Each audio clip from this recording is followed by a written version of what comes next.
Ecoando vozes, cultura e opinião.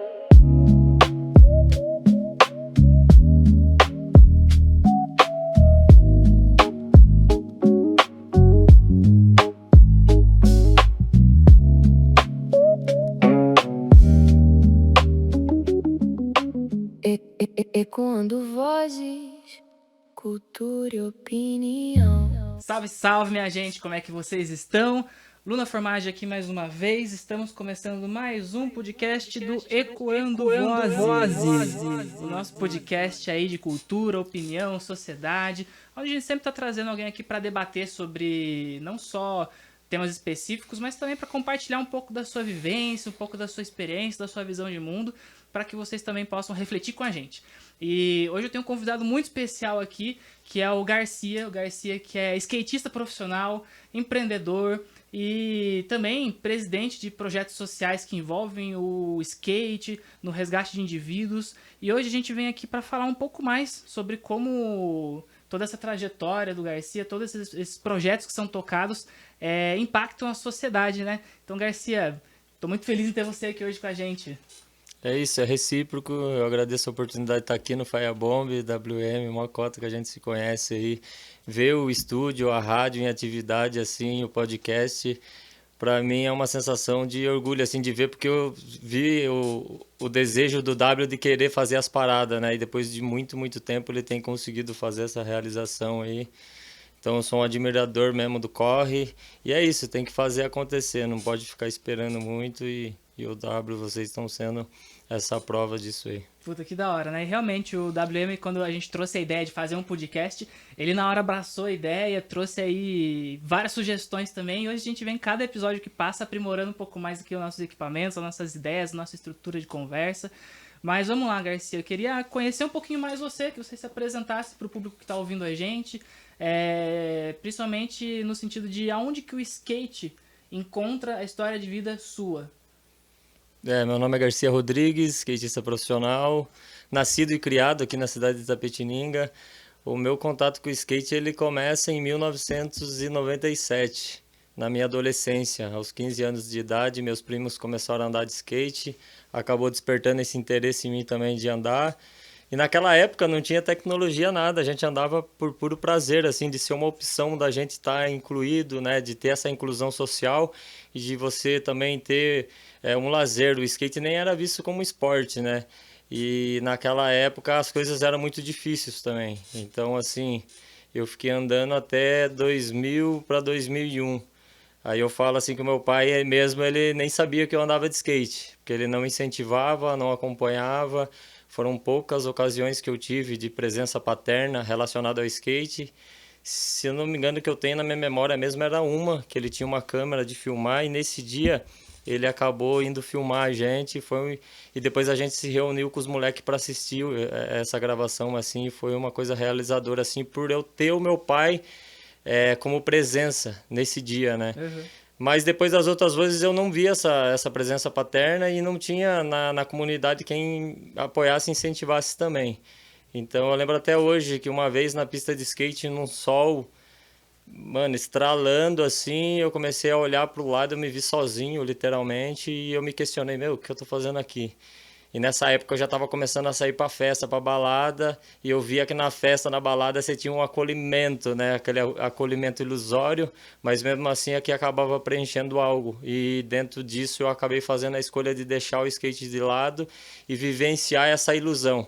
Dentro dessa ilusão, se engoliram aí da minha vida uns 10 anos, né? Porque começa tudo com festa, com diversão, quando você vai ver, você já acaba ficando dependente daquilo e bebida, droga, amizades. Aí na época também, o meu pai de um super-herói, ele se tornou um vilão, assim. Na separação, que foi uma separação muito dolorida, eu saí pro mundo revoltado. E Uhum. nessa revolta, comecei a conhecer, fazer amizade com outras pessoas revoltadas e, meu, aí a minha vida declinou mesmo. Aí eu fui preso a primeira vez em 2003. Eu estava com 18 anos, fiquei por um período curto, saí pior e mais revoltado ainda.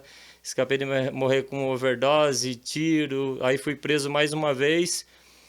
E nessa vez foi por um período mais longo, que foi de 2009, eu acho que até finalzinho de 2010. E quando eu saí, eu dentro de uma sociedade que dificilmente a gente vê oportunidade, né? Eu não vi outra oportunidade a não ser continuar no corre. Eu olhei assim para trás e vi que eu não tinha construído nada, que a minha família ainda estava vivendo numa situação precária. Você estava com quantos anos nessa época? Nossa, nessa época de 2019, acho que 27. Uhum. 2019 não, 2009. 2019, eu sou muito ruim de data, acho que é 2009. Eu tava com 27 anos, mais ou menos, acho. Eu sou muito ruim com essa parada de data, mano. Aí sei que eu não vi opção e eu continuei no corre. E realmente eu fiz do corre como se fosse uma empresa, assim, porque daí eu já não me iludia com certas situações. De ficar ali, de beber, de usar droga. Eu comecei a realmente fazer daquilo como se fosse uma empresa e ganhar dinheiro. E realmente eu consegui ganhar muito dinheiro, só que quando eu fui ver, tipo, eu não tinha mais confiança em ninguém, não colocava mais ninguém no carro para estar comigo. Pode crer. E eu supria muita coisa financeira que a minha família precisava, mas não tinha o prazer, assim. Até que o skate apareceu mais uma vez na minha vida em 2011. Aí eu comecei a ter alguns contatos com o skate e aquilo começou a ser prazeroso. Isso começou a fazer eu me questionar muito sobre, né? E eu sabia que uma hora ou outra também eu poderia rodar, ser preso de novo, aí já seria uma coisa mais pesada, um período mais longo. Até o ponto de eu realmente tomar a decisão e largar o crime e querer reescrever a minha história. Isso com 28 anos, finalzinho de 2011 para 2012, e dentro de um propósito que eu comecei ali a ver a necessidade da molecada e eu comecei a tentar ser essa voz para a molecada na época, de levar eles para eventos, de fazer, às vezes ajudando com peças, parada, reformando a pista.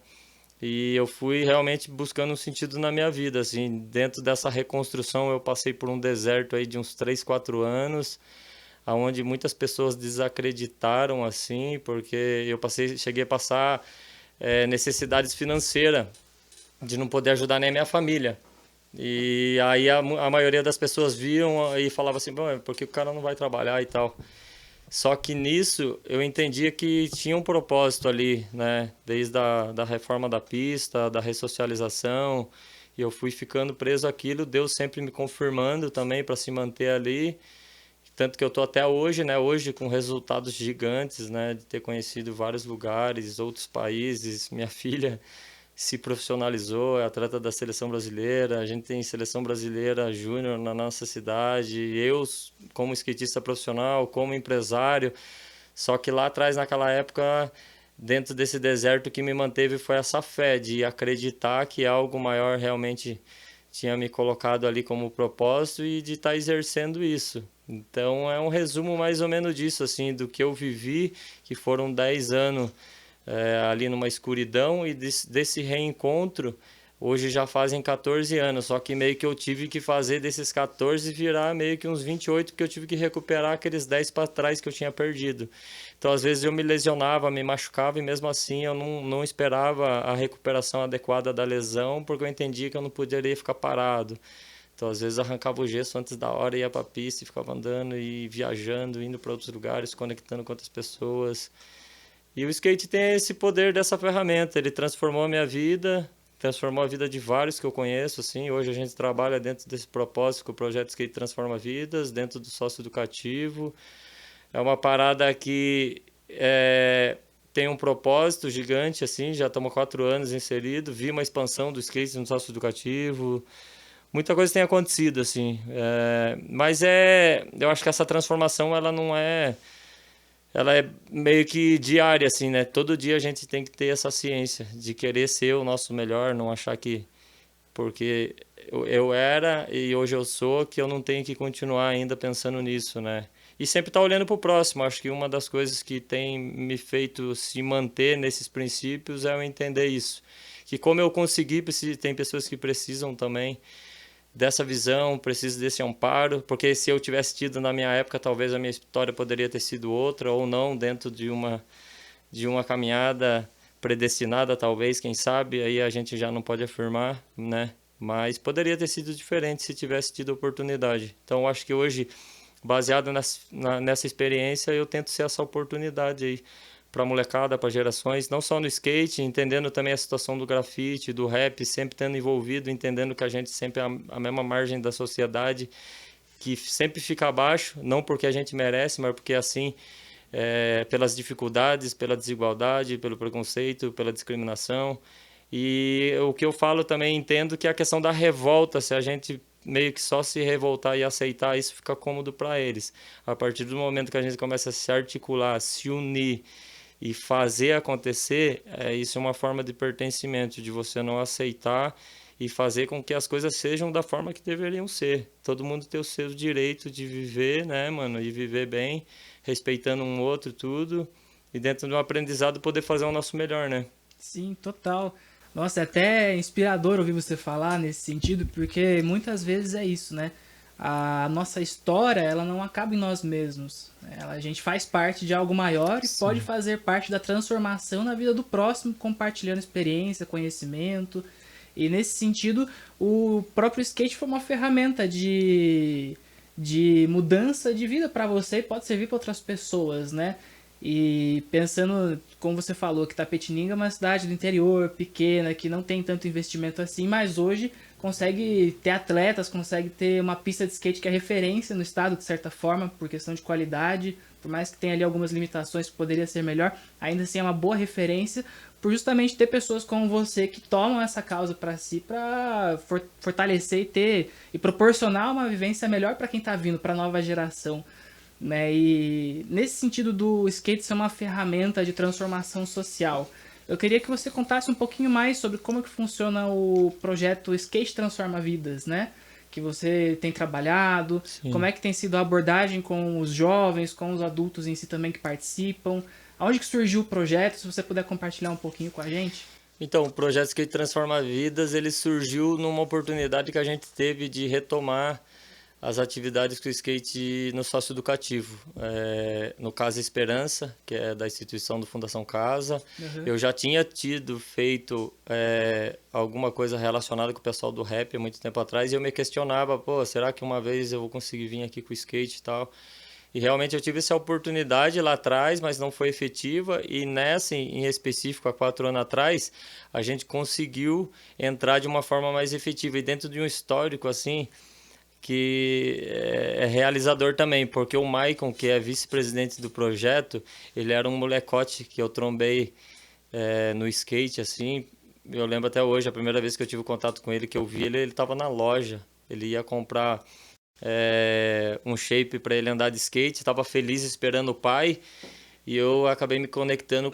Assim, falei, você tá fazendo aí? Eu tô esperando meu pai, vai vir comprar um shape para mim, tava mó feliz. E eu olhei o tênis dele, tava tudo rasgado, assim. Daí eu peguei e falei pra ele, falei, ó, você tá precisando de um tênis aí, escolhe um tênis, eu vou comprar um tênis pra você. E ele pegou meio acanhado, assim, vergonhado, não, imagina, não precisa. Eu falei, não, escolhe. Aí ele escolheu um tênis, a partir desse dia a minha vida e a do Michael, ela se entrelaçou, assim. A gente ficou por um período muito longo junto, e estamos até hoje, mas teve uma separação, assim. Aí eu comecei a acreditar no potencial dele, ele era um moleque muito talentoso, eu comecei a levar para os eventos, e ele começou a ganhar vários eventos na região. Sempre quando ele chegava, a molecada meio que já ficava em choque quando via ele. E uma das coisas também que sempre me chamou a atenção é que mesmo ele tendo esse potencial, ele não deixava isso subir ao ponto dele se tornar uma pessoa soberba. Ele sempre teve a humildade dele, isso que me mostrava mais ainda esse diferencial. Eu falava, ó, o moleque é um moleque bom.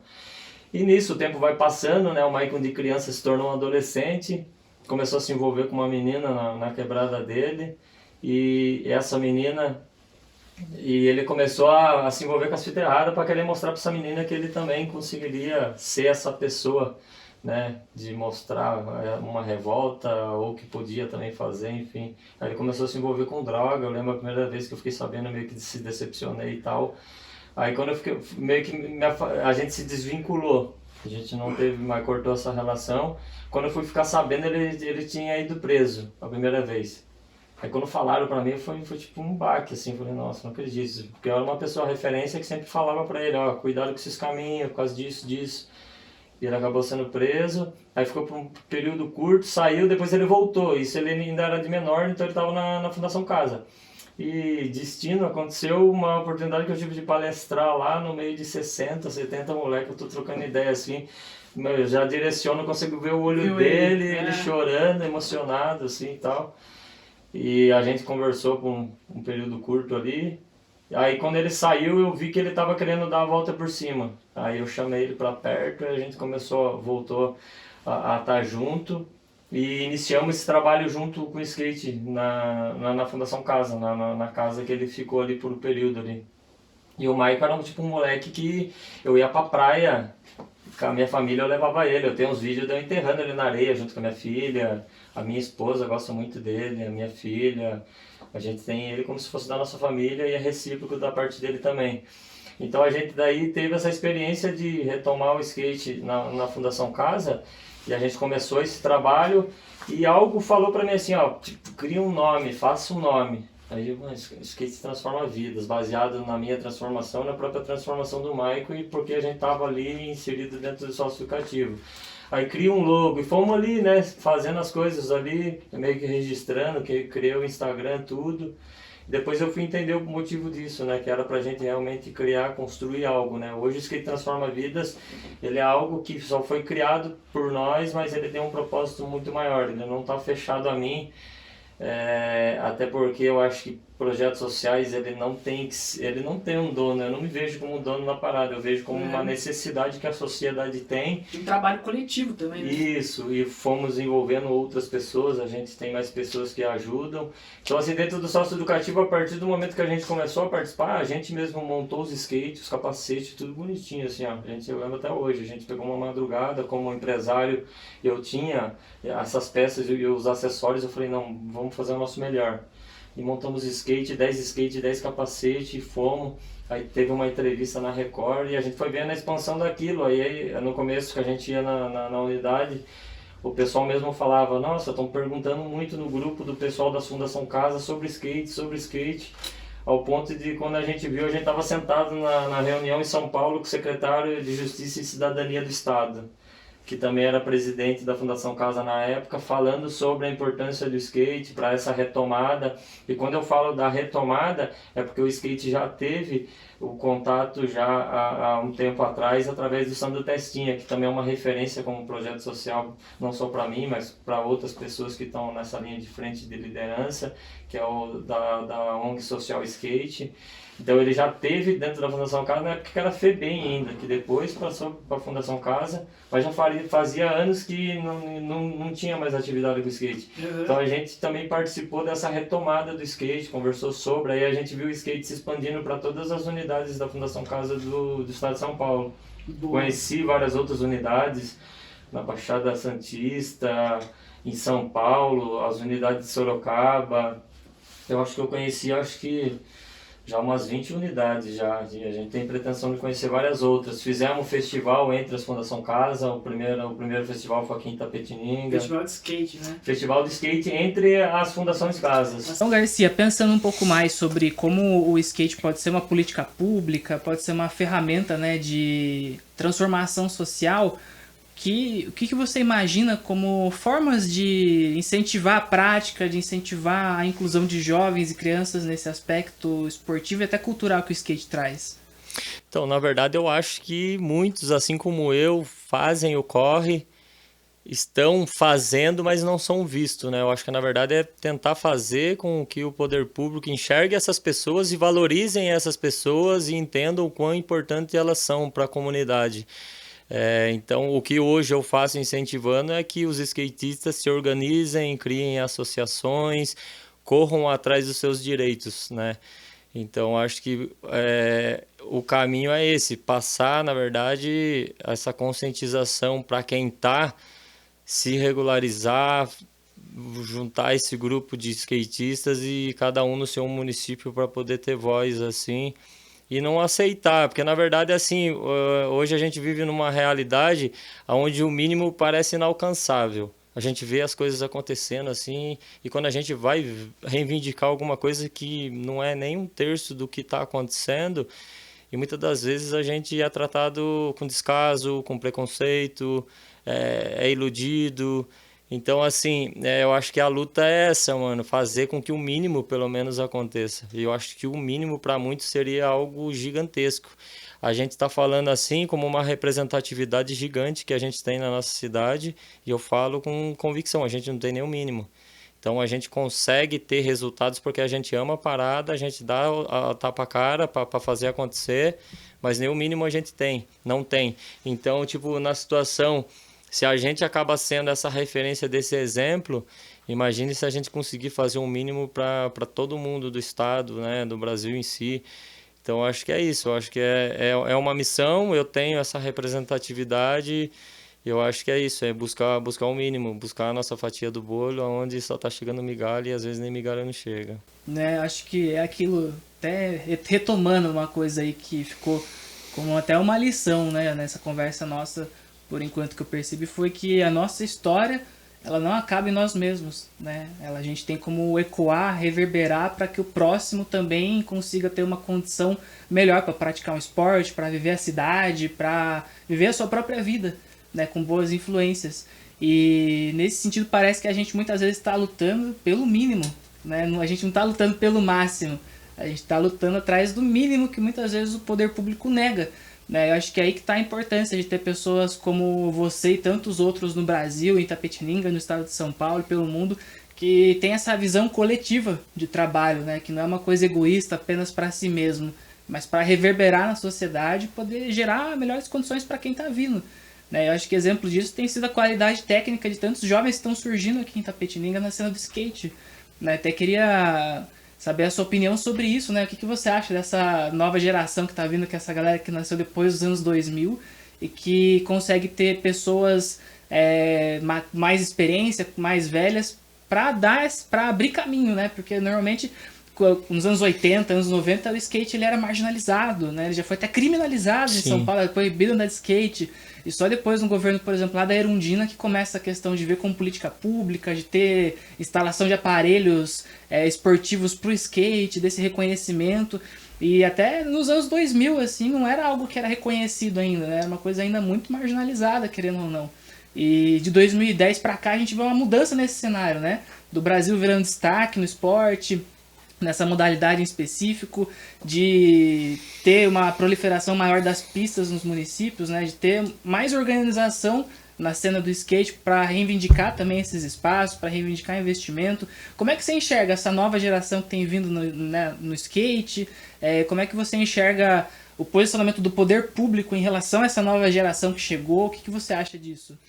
Então, o que eu tenho visto é que essa geração tem chegado, realmente tem aproveitado tudo isso, mas muita coisa também sempre tem o lado negativo. Acho que em toda evolução, alguma coisa negativa também acontece. O lado negativo que eu vejo é a questão deles também não entenderem muito a questão da essência, do que realmente o skate é, o que ele pode proporcionar, e ficar muito focado só na competição. Aí eu nem culpo os filhos, né? Porque ainda são crianças. Eu vejo mais essa questão dos pais.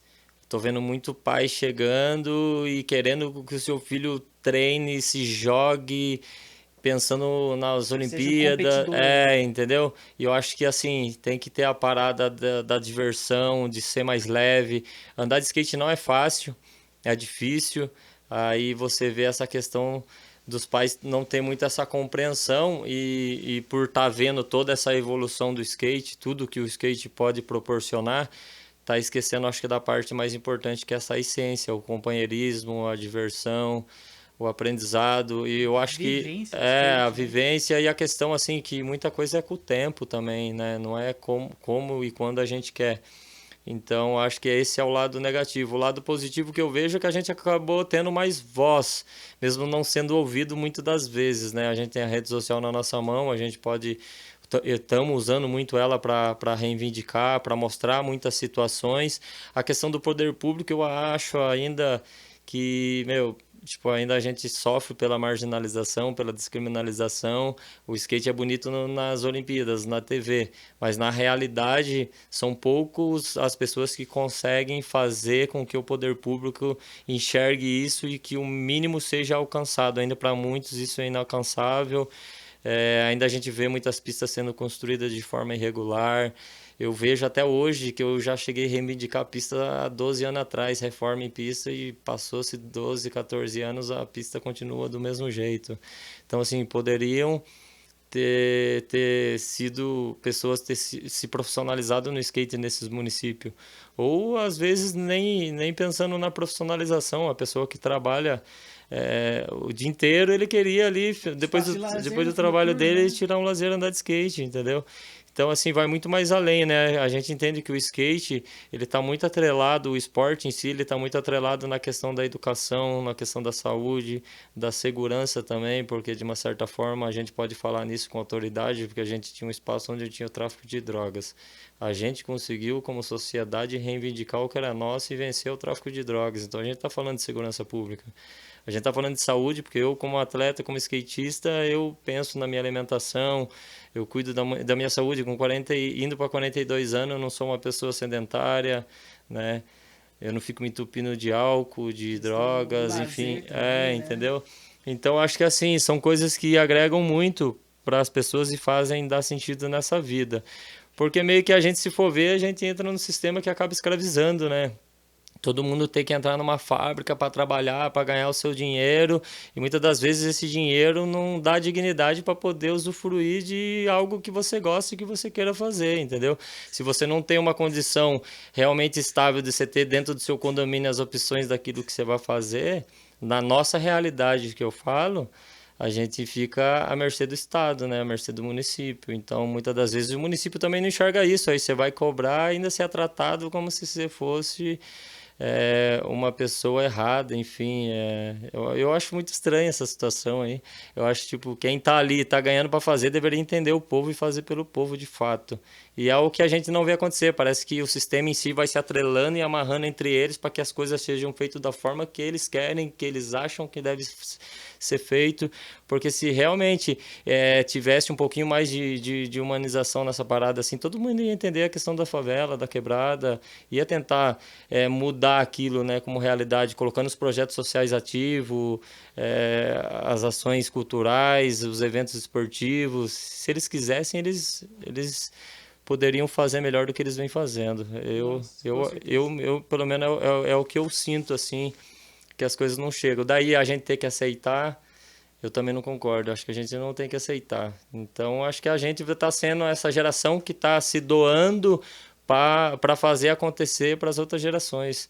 A gente vai ter a realização de ver algumas coisas, mas seria muito mais cômodo para a gente se a gente cuidasse da nossa vida. É que a gente entendeu o propósito e a missão. Então, a gente se doa para isso, para que as coisas mudem. E é isso que as pessoas têm que entender, mano. Tipo, deixar um pouco o ego de lado, de não enxergar o Garcia, de não enxergar o WM, de não enxergar a Luna e, tipo, mano, entender que tem um propósito maior, tá ligado? Goste ou não, somos seres humanos, temos que aprender a conviver em sociedade, né? E são propósitos coletivos, né? Para impactar a Coletivos. sociedade de certa forma, De, além de um indivíduo, né? e de uma forma que alguém tem que fazer, né? Então, assim, quanto mais pessoas tiverem para fazer, entender isso daí, é um caminho bem mais fácil, né? Tipo, não vai ser fácil, mas pelo menos vai ter pessoas que vai estar ali junto, mano. Tipo, é uma guerra, né? Tipo, a gente vai pegar o nosso conhecimento como arma e vai batalhar também, né, mano? Com certeza. E eu acho que é sobre isso. Às vezes é ir trilhando um caminho, abrindo um caminho que depois que a gente passar, ele tá aberto. E a nova Sim, geração pode vir trilhando com as pedras que foram colocadas por nós antes, né? É sim. tornar a vida mais, não mais fácil, mas um horizonte mais aberto para quem tá vindo não precisar passar pelas mesmas lutas que outras gerações passaram, né? E tem formas de liderança, né? Tem pessoas que lideram usando as pessoas como degrau, só a dor, a situação, para promoção própria e para ele subir. Tem pessoas que são incentivadoras, né, mano? Tipo, sempre tá incentivando, tipo, acredite em você, mano, você tem potencial, vamos ir. Então você pega essas pessoas e você traz junto, né, mano? Se você for chegar em algum lugar, todo mundo vai chegar junto. A realização é baseada nisso. É uma liderança, pelo menos a minha, eu penso nesse aspecto de valorização da pessoa, da história, do potencial e de você junto, tipo, hoje, todas as paradas que eu faço relacionado ao skate, com perdão da palavra, são foda, porque eu envolvo pessoas foda, mano. Tipo, o W, quando tá lá, tá o W de DJ. Quando tá os caras fazendo grafite, todo mundo vai admirar, porque tá o Zóio, tá os caras que é foda. Então é isso, é todo mundo ter esse reconhecimento. Às vezes a sociedade quer que a gente aceite algo que não é nosso, né, mano? Como se a gente realmente não fosse capaz, como se eles fossem melhor. Eu acho que é ter essa sabedoria pra não, tipo, mano, não é assim. Tipo, a gente mano, a gente e vão me incomodar. Se vocês vão ficar incomodados no ambiente que a gente vai estar acessando, sinto muito, mano. Por direito eu vou acessar. Eu já cheguei, tá, em situações de restaurante e por estar com a mesma forma de se vestir e ser a mesma pessoa, eu ver, tipo, as pessoas me olharem assim, eu falo, tipo, é aqui mesmo que eu vou comer, tá ligado? Tipo, e é isso, né? Vai da gente aceitar ou não, mano. A gente realmente. E pensar que a gente está envolvido num propósito maior e também discriminação por discriminação, a gente vai superando isso, né? Sim, E sobrepondo essas coisas com o quê? Com profissionalismo, com talento, com boas perfeitamente. mensagens, com ato astral, né? Enquanto alguém pode discriminar a gente por aparência, por roupa, por estilo, até por um esporte que se pratica, a gente vai respondendo isso como? Com violência? Eu não vejo dessa forma. Acho É, que a gente sim. responde sendo o melhor possível, É, né? até porque se a gente fizer dessa forma da questão da violência, se achar no direito disso de agir dessa forma, a gente vai estar dando margem para que o que eles estão falando seja visto dessa forma, né? Aí a gente invertendo a situação, a gente coloca numa situação tipo, mano, é isso, aceita que já era. É pertencimento, acho que todo mundo tem o direito. Eu falo e vou repetir aqui também nessa gravação, que se a gente não se atentar nessa vida, muitas das vezes a gente vem, se escraviza aí para sobreviver e se morrer, nenhum velório digno tem se não tiver dinheiro, entendeu? A gente vive num mundo capitalista, mas tem que entender o que de fato é valoroso nessa vida, entendeu? Tipo, eu sou feliz, mano. Eu não tô ganhando dinheiro com skate, eu já ganhei isso, consigo sobreviver disso, mas eu poderia estar fazendo várias outras coisas que financeiramente eu estaria muito melhor. Mas eu vivo um propósito, entendeu? Então, por eu viver esse propósito, eu sou uma pessoa que vivo feliz.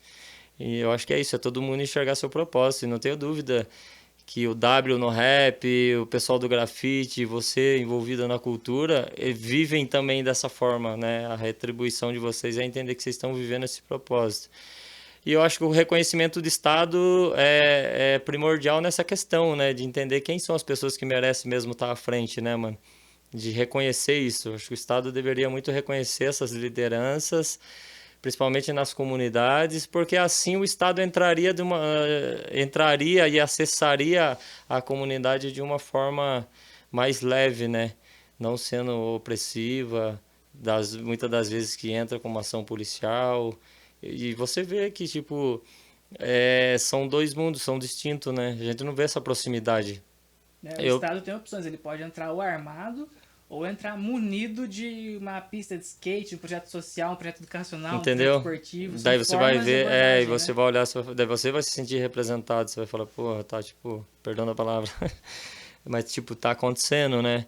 E eu não vejo, mano, não vejo, acho que muitos aí acabam governando para as pessoas que estão da elite mesmo ali, vão se amarrando, se atrelando, enfim, cada um tem uma sabedoria, dentro do que eu adquiri como sabedoria, eu acho que poderia ser diferente, poderia chegar para quem de fato precisa também, né? Sendo que a gente já de uma certa forma já é o que essas empresas precisam, né? Tipo a escravização do trabalho, a gente acaba sendo Sim. útil para isso, então nada mais justo que também a gente esteja uma utilidade para poder ter um lazer com a família, para poder ter uma opção de esporte, né, mano? Então Sim, que é sobre você poder identificar e separar o sobreviver do viver, né? entendeu? E a gente vê que a maioria sobrevive mesmo, assim, mano. Sobrevive com o que tem e se vira. E que nem eu falei, pra muitos parece inalcançável. Muita gente acha que nem realmente, tipo, nem pensa nisso como direito. E eu acho que isso é uma das coisas que acaba fortalecendo mesmo disso não chegar. Eu acho que Sim. todo mundo entender que todo mundo tem esse direito e começar a reivindicar e começar a entender. E não deixar muito a questão da manipulação também, né? Porque é, é uma coisa muito forte na política é a manipulação, né? Total. Eles usam da dor, do sofrimento para comover. Então nisso a gente também acaba perdendo muito. E, enfim, eu acho que a gente também está um pouco à frente na questão da sabedoria, porque a gente já viveu muita coisa, né? Eu, entre o certo e o errado, eu já vivi bastante coisa, então eu consigo ter essa percepção. E muita gente não, então ainda aumenta mais a responsabilidade nossa como liderança, né? Tentar mostrar isso. tem me alegrado, porque conforme eu tenho conversado com as lideranças do skate, assim, nas regiões, eu com o grafite, com o W, na oportunidade que eu tive sentado ali de conversando, deu pra ver que as pessoas estão nessa mesma visão, mano. Falou, tipo, não, a gente tem que reivindicar, a gente tem que buscar o nosso direito. Eu acho que o caminho é esse. Sim, total. A gente vê que às vezes socialmente tem uma vibração coletiva acontecendo rumo ao mesmo caminho. Tava até refletindo esses dias com um colega que a partir do momento que a gente imagina algo, essa coisa já começa a se materializar. Se tem mais pessoas imaginando junto, aí é uma materialização coletiva que pode acontecer para diferentes causas, seja cultura, seja esporte, seja projetos sociais, seja educacionais, seja saúde.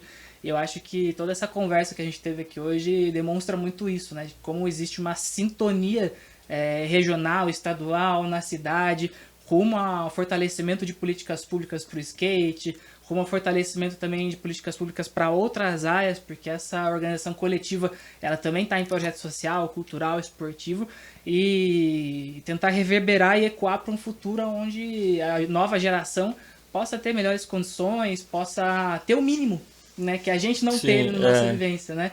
Então, Garcia, a gente está chegando aqui ao final da nossa conversa de hoje. Eu queria agradecer muito você por esse bate-papo, por essas reflexões. Eu gosto muito de poder... Muitas vezes eu conversava com as pessoas assim, em mesa de bar, em restaurante, em café, na rua, em evento, e falava, poxa, cara, essas conversas aqui eu queria compartilhar com as outras pessoas que acompanham nas redes sociais para eles poderem refletir com a gente também, cada um no seu canto. E esse podcast aqui, esse programa, o Ecoando Vozes aqui da Rádio Firebomb, ele tem justamente esse intuito, trazer as reflexões, a filosofia de bate-papos do dia a dia, para que as pessoas possam pensar junto com a gente, se questionar também, e principalmente questionar os responsáveis por a gente muitas vezes não ter o mínimo. Né? De fato. Então, eu queria que você deixasse uma mensagem final aí pro pessoal que está ouvindo. A mensagem que eu deixo, eu tava conversando agora, antes de entrar aqui, da gente gravar, eu tava conversando com um brother, que a gente tá dando uma assistência pro humano, que ele anda muito de skate, mano. Só que ele mesmo não reconhece isso, e a gente tá, tipo, querendo ajudar. Aí eu até falei pra ele, mano, seguinte, a gente pode fazer o que for, mas 99% de quem tem que acreditar é ele, é você, somos nós, entendeu? Então, o conselho que eu deixo, mano, é acredite no sonho de vocês, independente das dificuldades, insista, persista. Eu mesmo, se fosse pelas pessoas, eu não tinha chegado onde cheguei. Não que eu cheguei num lugar que me coloque maior do que alguém, mas eu sou uma pessoa realizada. Se eu partir desse plano hoje, eu acho que eu fiz muito mais além do que uma pessoa que vive no mundo pensando só nela, com ego, com prepotência. Eu tentei muito aprender e estou aprendendo muito nessa vida, então deixo isso para vocês como conselho, mano, tipo, acredita no potencial de vocês, faça o melhor, seja o seu melhor. Se você chegar e não conseguir, você vai ter a sua realização, tipo, mano, eu fiz o que eu tinha que fazer, tá ligado? É isso, não deixe ninguém taxar que você não pode, que você não tem o direito. Busque conhecimento, mano, leia livro, busque informação, seja o diferencial. Arroz com feijão tem um monte, tá ligado? Nós tá precisando das pessoas que são linha de frente para chegar junto, entender, compreender. E é isso, vamos viver a nossa passagem aqui da melhor forma. Top, o negócio é 50% de esforço, 50% de fé. É. Ir pra cima e pra frente, sem medo, sem abaixar a cabeça pra ninguém. Pra ninguém, né? Ser pra você ninguém. mesmo, sem recuar jamais os seus ideais. Então, gente, agradeço vocês que ficaram ouvindo até agora. Continuem ligados na Rádio Firebomb, que tem muita música boa vindo aí. Daqui a pouco vai entrar o bloco do rap, com uma curadoria aí feita pelo Márcio WM muito boa. Garcia, agradeço muito sua participação aqui. Desejo muito sucesso com os projetos, com o empreendedorismo, com o skate profissional e sucesso para os que caminham junto, porque o corre no final, ele é sempre coletivo. Então, gente, esse foi o nosso podcast Ecoando Vozes, nosso podcast de cultura, opinião e sociedade aqui da Web Rádio Firebomb. Agradeço vocês mais uma vez por estar conosco. Hoje batemos aí os nossos 500 ouvintes no YouTube com os nossos episódios. No Spotify também tem repercutido legal. Tenho ficado muito feliz e agradecida pelas pessoas que também vão lá no Spotify, por mais que eu prefira que veja no YouTube ou escute pela rádio. E por todo mundo que tem acompanhado a Web Rádio, que vem trazendo aí uma curadoria especial, com participações especiais, e vem se colocando aí enquanto esse projeto independente, coletivo, periférico do interior paulista, né? Então, às vezes, fazer comunicação também é fazer atos de resistência. Então, pessoal, um grande abraço e até a próxima.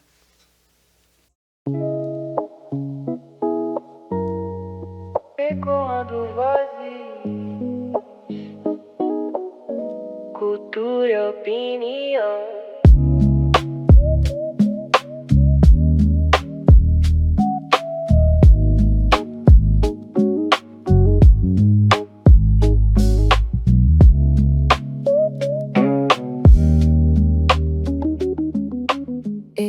Ecoando vozes, cultura e opinião.